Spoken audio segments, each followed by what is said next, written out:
সকল প্রশংসা আল্লাহ তাআলার জন্য, যে রব্বুল আলামিন আমাদেরকে দয়া করে মায়া করে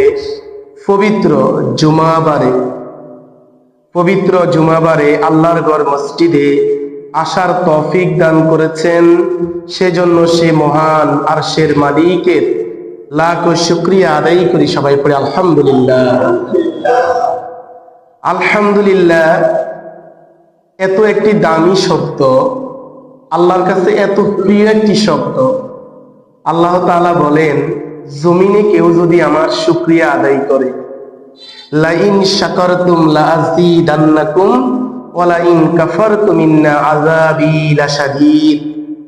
জমিনে যখন কোনো আমার বান্দা আমার নেয়ামত পেয়ে আমার শুকরিয়া আদায় করে, আমি আল্লাহ পাক রব্বুল আলামিন তার নেয়ামতকে বাড়াইয়া দিই। সুবহানাল্লাহ।